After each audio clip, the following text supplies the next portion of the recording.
New alarm bells ringing tonight on the coronavirus outbreak in this country. Doctors say the virus is spread through droplets when someone coughs or sneezes. And I think the business community, it's in their interest that people actually stay home and stop the spread. For a business that can allow more employees to telecommute, we want you to do that.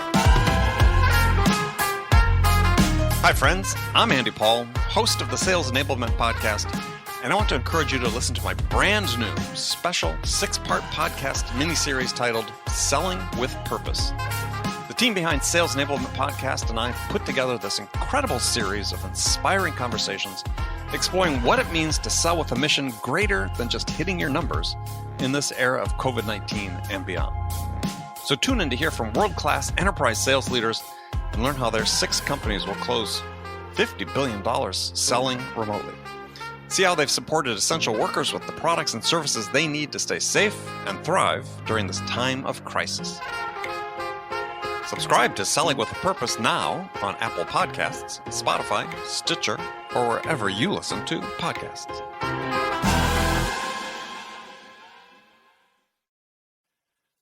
Guided selling from RingDNA makes your entire sales team more effective by revealing exactly what reps should do and when to do it.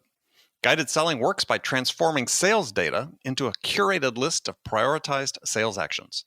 So when reps start their day, they'll never again wonder which prospects and accounts or hot inbound leads to reach out to next. Guided selling even shifts reps' priority in response to real-time buying signals. Finally, even new reps can sell like seasoned ones. Let RingDNA be your guide to success.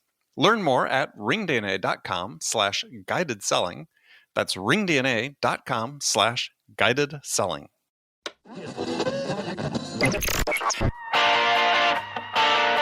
It's time to accelerate. Hey friends, this is Andy. Welcome to episode 704 of Accelerate, the sales podcast of record. It's the first week of Q2 of the second quarter, 2019. How did everyone finish off March? And Q1? Finish off strong? Ready to start the second quarter strong? Well, to help you, got a great episode lined up for you today. Joining me as my guest is Pete Williams. Pete's an Australian-based entrepreneur, advisor, marketer, and author of a new book, Cadence, A Tale of Fast Business Growth. Now, today we're going to be talking about how to accelerate the growth of your business, which is wholly appropriate for a podcast named Accelerate. We're both fans, both Pete and I, of the theory, I guess, what you call the aggregation of marginal gains, which is improving every little thing you do, just 1% every day in every way, and how the cumulative impact of that is so big. Now, in his work with numerous companies, Pete's identified 7 levers that you can improve in your business that will have a large cumulative impact. And we're going to look closely at those levers and what each lever represents in terms of being sort of a moment in time in your buying process, sales process. And instead of not really a stage, but I said a decisive moment. And it's really how you perform in that moment. It's the approach you take that can have a big impact, a major impact on the results you achieve. So before we get to that, just a quick message about the Sales House, the sales growth engine for B2B sellers. And as you know, I look at growth 2 ways, both personal development growth as well as your sales growth. And you really can't get one without the other. Now, one of the most popular features for members in the Sales House is my course titled Foundations for Sales Growth. Now, if you want to learn how to effectively communicate with your prospects, to build the relationships and the trust that inspires them to want to do business with you, then you want to come inside the Sales House, learn and master these foundations for sales growth. So come be the best version of you in the Sales House. Visit us at thesaleshouse.com or just go directly to thesaleshouse.com/join. All right, let's jump into it with my guest today, Pete Williams. Pete, welcome to the show. Thank you so much, Andy. Great to be here. Well, it's great to have you here. So you're joining us from Melbourne. I pronounced that correctly, sir. Right? Melbourne, Australia. That's it. Yes. There's no R in Melbourne, despite how you see it spelled. That's we pronounce everything like that. It's we're very lazy. Well, my stepdaughter went to a semester in Melbourne at, I forget what school, St. Anne, something like that. And Yeah, we had to make sure we got the pronunciation correct. Absolutely. So, well, welcome. So we're gonna talk about your new book, which you've written, called Cadence: A Tale of Fast Business Growth, and enjoyable book to read. So, what was the impetus to write the book? Yeah, well, my core business here in Australia is a telecommunications group. We've got 3 or 4 companies across the group, and over time, we kind of looked at what was causing our growth and what was not driving growth in our business, and discovered there's sort of 6 or 7 key things that were driving profit in our business, and found they sort of applied to every business. So over time, we kind of kept evolving this sort of methodology and started sharing it with people. Talked about on my old podcast that we had for a while, and it sort of created this little movement of its own. And then eventually that sort of has to become a book at some stage, I guess. And that's how this sort of somehow sprung out over quite a lot of years in writing. A book or a movie? Yeah, well, hey, people, I've heard the Ben Affleck's been spoken about to play the role. So play you, yes, okay. You're the JJ character, I take it, in the book. So, well, the key takeaways for the book really is, and I think it's interesting because I'm a huge fan of simplicity and really focusing on the basics. Are that you've identified 7 levers, you call it, of which is a good metaphor, if you will, for things that you can control within the business, that if you just make them just marginally better, that the cumulative impact is large. Yeah, when we started our business, we kind of, I guess like a lot of business owners, focus pretty much on traffic and conversion. Okay, we want to grow our business. Okay, let's just get more leads in the door and let's try and sell them. And, that was great to sort of, I guess, open the doors and get some revenue through. But we kind of, hit a bit of a ceiling with our growth, and we were trying to figure out, well, what was the problem? We started, trying to work backwards in terms of, okay, how do we grow profit? And we kind of worked backwards and discovered that there were these 7 drivers of profit effectively. And once you kind of identify what they are, the real surprise for us, probably 12 months after we kind of figured out what these 7 things are, was we discovered that if you have a small 10% win in each of those 7 areas, the actual compounding effect is actually doubling your bottom line profit. So rather than having to struggle to, double your traffic to try and grow your business, just get a 10% win, 10% boost. Better, right? Yeah. And then for the other 6 levers, which we can definitely cover, and that's the real surprising thing. Yeah, well, I mean, I enjoyed reading the book because from the perspective that I'm a huge believer, and you actually use this example, and I first wrote about this. I think 4 years ago now, an article about Dave Brailsford, and he was the manager of Team Sky, the Tour de France or Grand Tour bicycle team sponsored by Sky.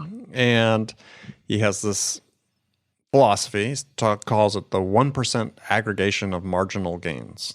And, it's a bit of a mouthful, but yep. And which is, if people I've talked about on the show before too, is that if you just assume that in sales that your margin of victory is going to be no more than 1%, right? That, first of all, there's no way really to quantify your margin of victory. But if you look at in the case of, let's say, the Tour de France, which takes place over 21 days of racing over 3 weeks, 2,000 plus miles, that the average margin of victory between the winner, based on time, the winner and the second place finisher is usually well less than 1% of the total elapsed time. So he took that theory and said, well, that result, and said, well, if that's the case, then if we can just improve everything we do by 1%, then that's going to be the margin of victory for us on a predictable basis. So you talk about this in the book, is they look at everything from the equipment to the positioning of the riders on the bike. They spend an endless amount of time in wind tunnels. Pillows they sleep with. The pillows they sleep on, the nutrition, as you talked about, the massage oil they use. It's ridiculous. It's insane. Everything, the material on their suits, just in a pursuit of 1% improvement across a spectrum of things will contribute to a 1% victory. And as an informing concept around business improvement, sales improvement, I'm a huge believer in that, because I think that's the way the world works, right? Is you have to assume that the margin of victory is so thin. So what can you deliberately do every step along the way just to gain that thin advantage? Yeah, I'm a big believer in that, and it's so good to hear other people talking about it, because I think there's a numerous benefits of that sort of philosophy. Obviously, what you beautifully articulated, probably better than I did in the book there. There's also, like, if you're looking at, I need to get a 1% improvement or a 10% improvement, it actually gives a lot of confidence and freedom, if you will, in that so many business owners I speak to and sales professionals I speak to, they're always trying to, like, hit it out of the park. Right. And they try to, let's say they try to work on their proposals as a sales tool. And if they do something that doesn't, like, double the results, like, I only got a 6% improvement with this proposal, I'll scrap it and go back to the original one. Like, a lot of people actually see small gains and small wins as not improvements, as actually like, I only got a 5% boost, that's not worth it. Right, so I'm going to stop doing it. Yeah, it's like, hang on, that's actually the really powerful thing here, is it reframes what success is. Success isn't hitting a home run. Success is just getting on base and making those 1, 2, 5, 10% improvements. And the cumulative effect is what really drives results. Well, first of all, I have to compliment you on your use of American baseball analogies. And, as when you first said hit it out of the park, I thought, okay, now does that apply to cricket as well? Well, it could do, absolutely. It could do, but you have spent time here in the States, so. Exactly. And if I start talking about silly mid-wicket and googlies, people have no idea what I'm talking about. They are cricket terms, but they are the weirdest cricket terms you'd ever. Yeah. Don't. I've watched some one-day cricket matches, which I love the one-day format, and I almost begin to understand it. And then it's a year until I watch my next cricket match, and I've completely forgotten what I thought I knew. But it's true. As you said, reframing success, I think, is really the key here. Is that if you're always setting your sight to hit a home run instead of hitting singles, again, to indulge baseball cliches, then you are sort of setting yourself up for failure. And why not set your goals for this incremental improvement? Because if you do that on a consistent basis, then, as you mentioned before, the compounding effect is a large aggregate gain over time. Yeah, I think the sad thing is, though, that those stories don't make the headlines on the online sales letters, or don't make the cover of Forbes. And so people seem to think that the only way to be success is be an outlier, be Zuckerberg, be Musk, be one of those guys who have these massive wins, as opposed to just sort of, well, hang on, let's look at the bell curve of success and let's just make sure we're in that middle and continually growing, because that's what's sustainable and what's realistic. And if you do that, you will eventually swing and make contact beautifully with some sort of campaign, and you will have a massive win. But it's about, like, just being consistent with your growth and not trying to sort of just have spikes. It's a bit cliche, but it's important to get. And I think a lot of business owners and sales professionals don't think like that enough. Yeah, well, I mean, my experience has been, and I built sales teams at a number of startups, is that, and some that were, all were intended to be high growth. Not all of them turned out to be high growth, but many did. Is that, you prepare yourself for the big spikes. Right? I mean, you do what you need to do. You be consistent. You're growing. You can't really anticipate all the time the big spikes, but they happen. But if you had, then what happens? One of the problems I see a lot of smaller companies have is they get this big win, which maybe ratchets their revenue up 50%, but they don't have the process to make sure that when that big contract goes away, that they've actually continued to grow beneath it, right? To fill in that gap, so that suddenly they don't see a drop in revenue. And this is where this process that you outline, and I think really comes into fore, is just consistent execution. So let's talk about some of these seven levers that you identify. And first, when you talk about suspects, which is really traffic, right? And any business has a requirement for traffic, or a certain lead flow, we can call it, that you then can convert into potential buyers and then buyers. Yeah, well, the first three levers, I think, really apply. It is salesmanship. It is really your front-end sales scenario. So you've got your suspects, your prospects, and your conversions. So effectively, the definition really is suspects. If you look at it from a retail shoe store example, it's a very simple example, but I think it really clarifies the difference. Suspects are the people who walk into your retail store. Prospects are the people who put up their hand and say, look, I'm actually a really qualified prospect here. I'm a qualified buyer. I'm going to sit down and try on a pair of shoes. And then your conversions are obviously those people who open up their wallet, give you their credit card, and make a purchase. Nothing majorly revolutionary here, except I think so many sales professionals and so many small businesses or even enterprise businesses don't take the time to actually differentiate suspects and prospects. They keep the one bucket called leads. Right. And the biggest issue I see is that, and this talks perfectly to sales professionals, is that the conversation you have with a suspect is very, very different to a conversation you have with a prospect. Even though they're both technically leads, the actual conversation shifts. As soon as someone puts up their hand and says, no, I'm showing you that I am actually seriously interested, I am qualified, I am willing to engage in a more in-depth, conversation, you need to be aware of that shift and change your conversation. In that, when I used to, when I was at university, I worked at Athlete's Foot, the shoe store franchise. And one of the big things they really taught us, which has kept with me, 20 plus years, is that when someone walks into the footwear store, the conversation you have initially is not to sell them a pair of shoes. The conversation you have with them is to get them to try on a pair of shoes. And once they sit down with that shoe on their foot, then you sell them the shoe. And it was very subtle, but really quite pivotal in the way, I looked at sales. And then even with our, telecommunications company now and our e-commerce businesses and everything else, we really make sure that our team really understand the difference and what that prospect, what that person does to signal I'm no longer just a tie kicker or a suspect, I'm actually a real prospect. And I think so many sales professionals don't take that time to figure out what that micro commitment is to make that shift. Because once you can make that shift, you can really say, okay, here's our suspects. I'm going to try and get a 10% boost in the amount of people who make that micro commitment and become a prospect. And then once you speak to your prospects, then it's about getting a 10% boost in your conversions of getting those prospects to actually buy. Right. And I think that's a really big distinction.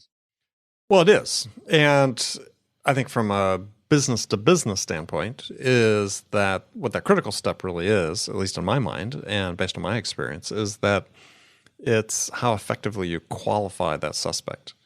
So, absolutely. So there are certain levels of commitment that we'll call them suspects just to stay in line, have to make in order to become a qualified prospect. Yeah. And it's not necessarily raising their hand to try on a pair of shoes, because they could take a demonstration of your software and still not be a qualified prospect. But there's certain commitments they have to make relative to their internal process they've gone through to prepare themselves to make a decision that if they haven't done, then they're not ready. They're not ready to be a prospect. Go ahead. I was going to say, so to give you an example, in our telco group, we're purely B2B. So from our, selling of phone systems, which is one of the core things that our business does, is, our sales team's first MO or first objective is to get that person to agree to a site inspection, allow us to send a technician to site to actually spend 15 minutes with them to actually analyze their current infrastructure and their technical needs and things like that. So that's one of our signals that shows a person is actually not just wanting to get quotes, they're actually willing to engage with us and actually allow a technician to come to site at no cost. Also, then it's getting a quote. That's a micro check move that actually gets that person to put up their hand and go, yep, I'm a serious prospect. I'm getting an actual quote. Not just having a conversation, they're willing to actually, speak to us properly, not just getting a price. It's like, oh yeah, it's like, no, let's talk for half an hour and actually really understand what your needs are. Like they're some of those micro commitments in that B2B space that really help distinguish the difference between a suspect and a prospect.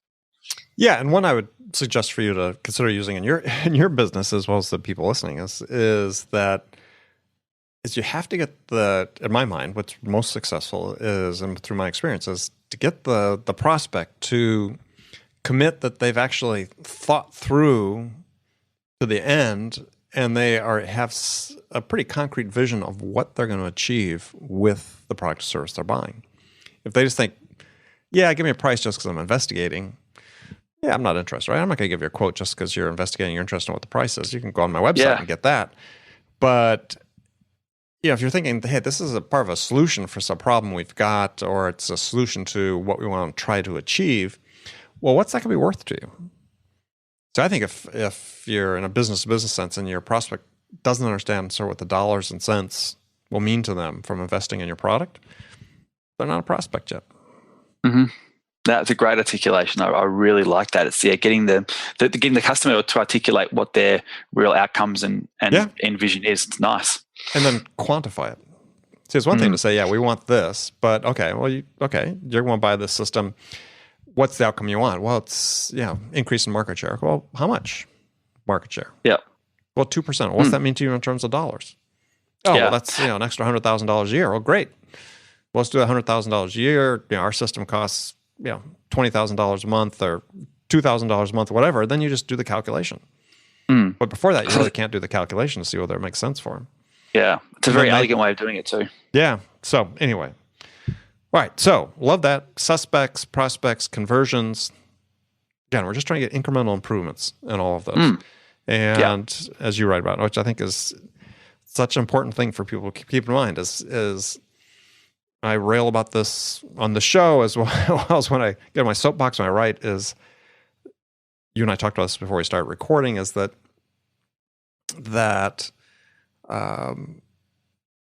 people are overhyping what the results they claim that they can get through their systems, and people buy into this and then they get disappointed. If you're subscribing to somebody that says, look, I can 10x your sales, you need to really turn around and walk the other direction and try something new, because that's not serving you. But if somebody says, look, let's just focus on getting 10% better in these 7 things, that's pretty achievable.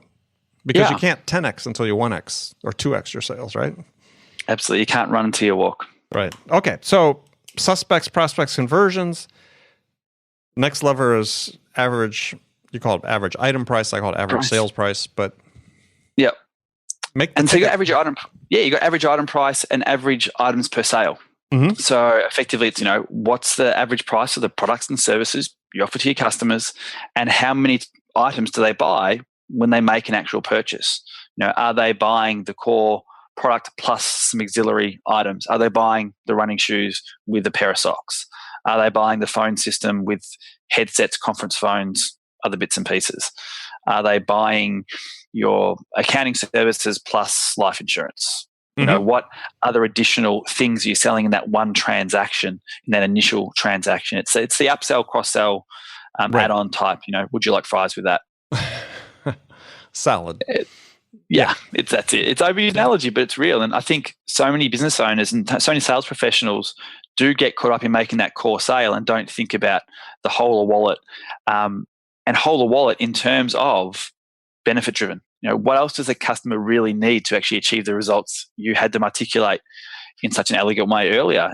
When you're defining that, the prospect, the outcomes and tangible, quantifiable outcomes, is like, okay, well, what else can we offer them to help them really get that result? And that's sort of a really conscious thing to think about, is what are you putting in place to actually get those, small increases?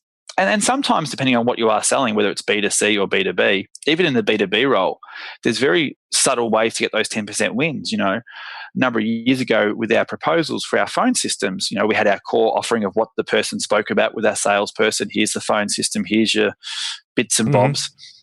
We put another page in the proposal, just optional extras, and just listed 4 other key optional extras: headsets, conference phones, 800 numbers, stuff like that. And it was a very subtle sell, but we found a significant increase in the amount of items per sale people were purchasing just by actually adding the extra page into the proposal.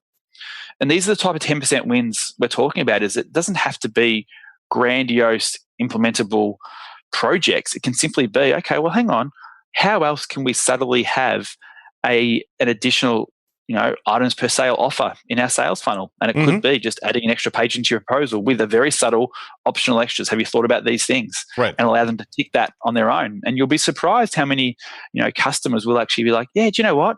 I have just, spent $10,000 on a phone system.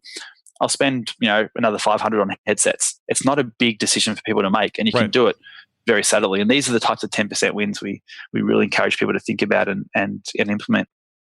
Yeah, well, a great point. I mean, upsell, cross-sell, you use those terms. People tend to think about it in terms of, something that happens online, but even as you point out, in a B2B environment, there are things that could be important to the customer. We tend to make the assumption for them that, they don't want to learn about that now, or they'll be kind of off-put if we bring up these extras. And my belief is you don't want to make that decision for the prospect. If you're doing it respectfully, if you're doing it, as you said, you're just adding a page in your proposal, that could be information they find valuable. And you haven't specifically addressed it in your sales process. That's fine. Don't be afraid. And something else we've done, another 10% win that we implemented was putting together buyer's guides. And actually, phone systems can get complex. Generally, the person who's buying the office phone system is not technical. It's often the office manager or small business owner. They do it once every 5 or 6 years. Yep. So we put together a buyer's guide, and that buyer's guide is designed to educate them about the whole buying experience with checklists of all the things you kind of need to really make your phone system, sing and dance effectively. And that buyer's guide, we make it no excuses, but it gives suggestions of getting the most out of your phone system, which means buying optional extras. And we give that away as part of our, prospecting process. And that has generated, at the time, a boost of, increase in items per sale. That's another way we implement a 10% win. And the whole process really about all this is to identify what the 7 levers are in your business, and then have sessions with your team going, okay, what is a idea we can implement to get a 10% boost this cycle? Go through all your 7 levers, and then you go through it again. So, one win was the proposal page. Another win was a buyer's guide that helped increase items per sale. And you just keep thinking about what other sort of ideas we can do, and continually stacking these 10% wins because they continue to compound on each other over and over again. Yeah, and I think what you're saying though is once you've the buyer's guide that's not just part of a campaign. You have that and you continue to use it. Consistent, absolutely. Yeah. Yep, it's just part of our onboarding. Well, and the thing about that too is with those buyer's guides, small things like that really can become the tiebreakers and final decision for the prospect. Absolutely. And that's another way to really think about it is, one of these sources of value that you can provide to a prospect that don't carry a ton of cost for you, but that do have value for the prospect because there's actually been research on this. Some professors, I think out of Harvard, who did it. Actually, I think it was published in a Harvard Business Review. I don't know if they're actually out of Harvard themselves, but about this topic of tie-breaking selling. And they said, when you do have competition with products that are in the mind's eye of the customer, level, right? There's no one really stands out. Is the thought among most salespeople is, well, they make the decision based on price. And actually, the research science says they don't. They prefer to make it on some sort of source of value that may be a little less tangible, but still important to them. And I think that something like a buyer's guide that ostensibly they don't have to pay for, but it does provide value for them to help understand the decision they're trying to make and the scope of it. That could be a tiebreaker. Yeah, absolutely.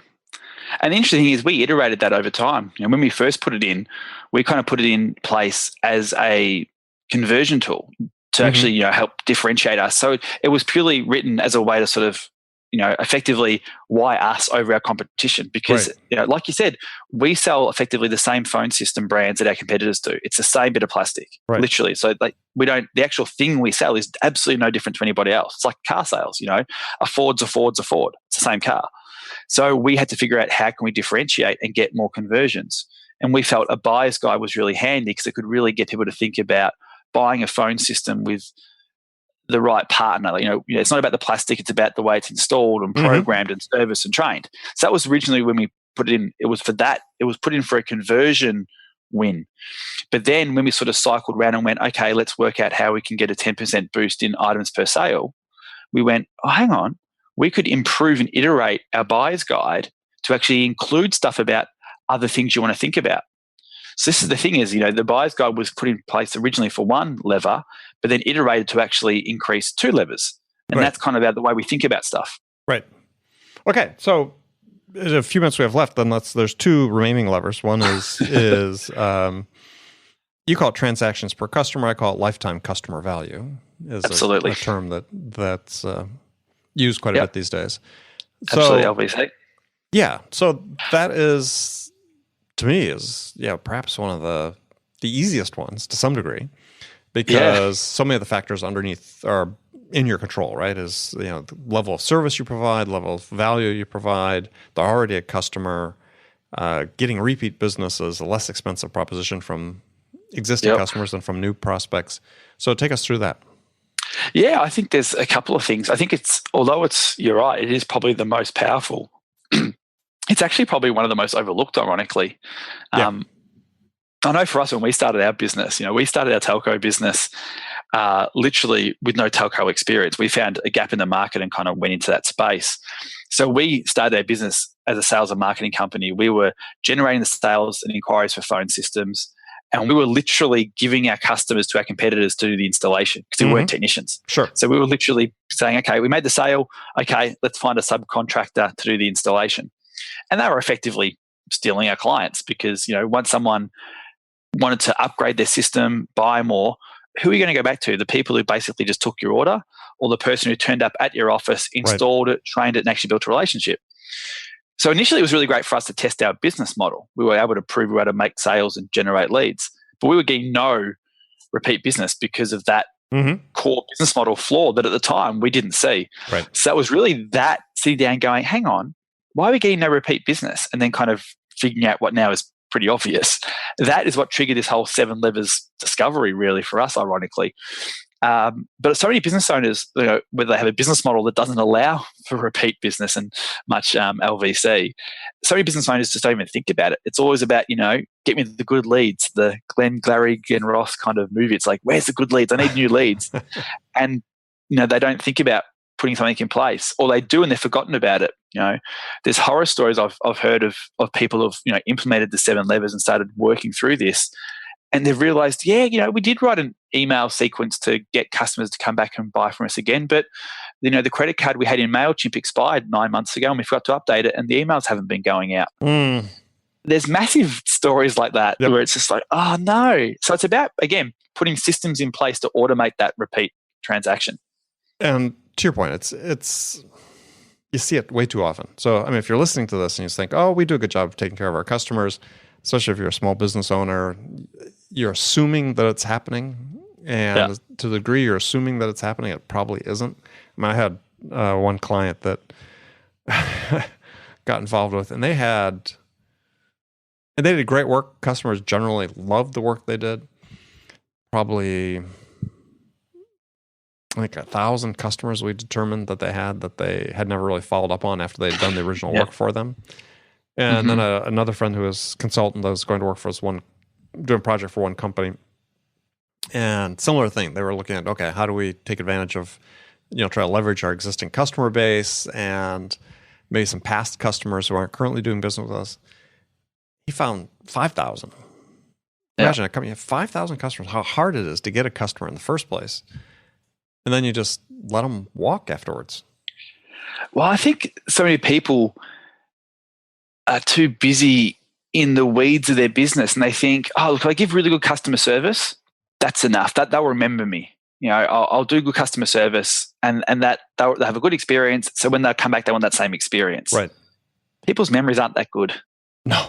Like the question we ask people to think about, and we continually do in our business, is how many check moves are we making? In chess, it's like check, check, check. Finally get checkmate and you win the game. So like when you're looking at your transactions per customer, what automation and systems do you have in place that creates check moves? And that's the thing is what is actually happening. Just good customer experience is not really a check move. That's just delivering on your promise originally.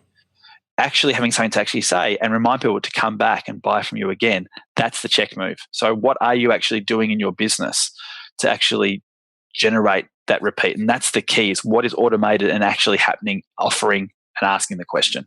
Got it. Okay. Well, Pete, we've unfortunately run out of time, but urge people to go out, get your book, and I want you to tell people where they can get it and how to contact you. Yeah, sure. Cadence, Tale of Fast Business Growth is the book. It's usual, available where all good books are sold, Amazon, Barnes & Noble, everywhere in between. Cadencebook.com is the website. You can download free chapters. You can listen to an audio sample there if you want a bit more of a taste. But yeah, that's probably the best place, cadencebook.com. And then you've got a whole bunch of places from there to kind of find me and follow me and come and say hello. Excellent. All right. Urge people to do that. Pete, thank you very much. Cheers, Andy. Okay, friends, that was Accelerate for the week. First of all, as always, I want to thank you for joining me. I also want to thank my guest, Pete Williams. Now, you want to join me again next week for a really fun conversation with my guest, Peter Loge. Now, some of you may know, and now I'm saying it, all of you are going to know, I'm a huge soccer fan. And Peter has written a book, a very interesting book titled Soccer Thinking for Management Success. And talking about how the game is played and how the game is managed, soccer, has a lot of lessons for management success, has a lot of lessons for sales success. So we're going to talk about that. And as I said, very many parallels between effective management in soccer as well as successful sales manager. And also a lot of parallels between player development at the professional level and the development of professional salespeople. And Peter's going to share all of his insights about this, so make sure you join us. And before you go, don't forget to check out the Sales House, all-in-one sales growth engine for B2B sellers just like you. So visit saleshouse.com, and we'll look forward to seeing you there. So thanks again for joining me. Until next week, I'm your host, Andy Paul. Good selling, everyone.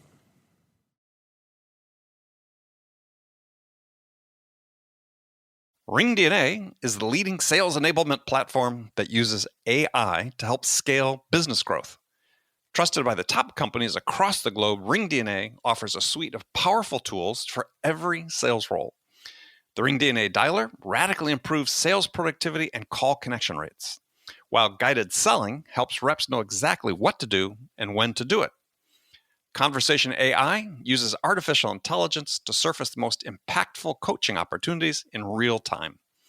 So, no matter where your team is working from, the RingDNA platform can help them exponentially increase call connections, opportunities, and revenue. Learn more at ringdna.com/platform. That's ringdna.com/platform.